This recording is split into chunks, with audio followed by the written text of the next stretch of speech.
From nature's four-legged wonders on terra firma, we go to one of its wonders in the galaxy.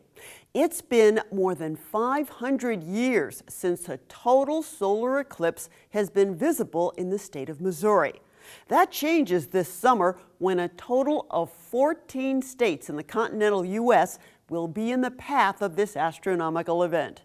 Jim Kircher visited with enthusiasts and educators, sharing their excitement with younger generations. They came from around the country this past December to, appropriately, St. Louis's Moonrise Hotel.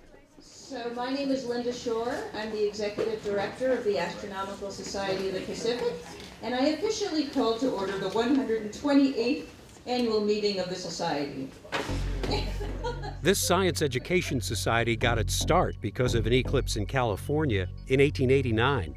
And now it's one of the groups working to bring the science of this summer's eclipse to a new audience, especially young people in underserved neighborhoods. I'd like you to stand if you are part of the astronomy community that is developing resources and programs for the eclipse. So look around at these people. Excellent, have a seat. These kinds of meetings have been going on around the country for quite some time because this is a rare event. A total eclipse where the moon completely blocks the sun, turning day into night, does happen somewhere every year, but often over the ocean or sparsely populated land. But this year, on August 21st, the path of the total eclipse passes from Washington State to South Carolina. It's being called the Great American Eclipse.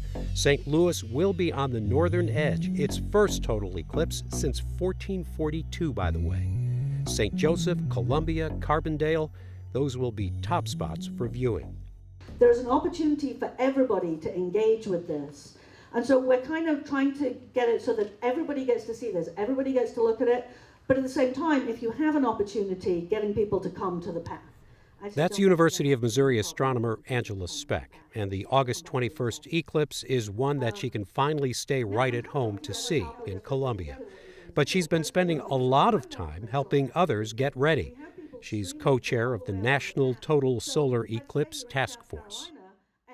So, you know this is coming for centuries, right? They're very predictable, but there is so much that you need to be ready for. So for instance, just the safety aspects of having protection for the eyes. The last time there was an eclipse on the continental US, the material didn't exist and we had to view it indirectly. Well, I was a kid in '63, I think. Right. And built the box. Exactly. With the pinhole and really got the message not to look at the sun. Right. Scared to death not to look at the sun. So the message got through. Right. And in fact, I think when we got to 79, the message was too strong, that people were scared and didn't go outside. Looking directly at the sun, even a little bit of it, can damage the eyes. That hasn't changed. But now they've got these eclipse viewing glasses, which I didn't have when I was a kid, and you can look at the sun with them.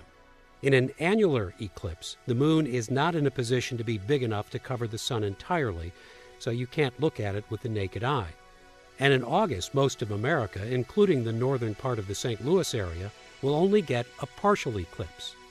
But if you're in the path of the total eclipse, the moon covers the sun completely, and when that happens, you won't see anything until you take your glasses off. And then you can look at the star of the show, the corona. This thing is always there. It's just that normally with the bright sun, you don't see it. It's too light. It's only a millionth of the brightness of the main part of the sun, so you don't get to see it. And so we're able to watch this, and it is completely safe. Okay? When the sun begins to emerge, creating the diamond ring effect, put the glasses back on. Yeah, basically, if you see that, look away. And get your glasses back on. Keep in mind that the August 21st eclipse date is the start of the school year, maybe the first day of school in some places. So teachers have to start getting ready now, familiarizing themselves with viewing guidelines and with activities and resources. At this session, they were making sort of an eclipse in a box to help students understand the positioning of the moon as it crosses in front of the sun. Is your town right in the path? Yes. Right, and the that's path of exciting. totality. It is very exciting. Yes. These three teach in Southern Illinois and are already incorporating the eclipse into their lessons. So that's when we decided we could start with the kickoff on the 21st of 16 and then do monthly activities and sort of build the excitement and build their knowledge. We can start integrating more math and graphing and higher level skills. Sean Tate came to the conference from New Orleans, which will see a partial eclipse. A lot of our programs, we try and take what they can learn in the classroom and bring it outside of the classroom in really fun, engaging ways. And so, with the Eclipse, that's a really easy way to do it. I hate to bring it up, but it might be a cloudy day.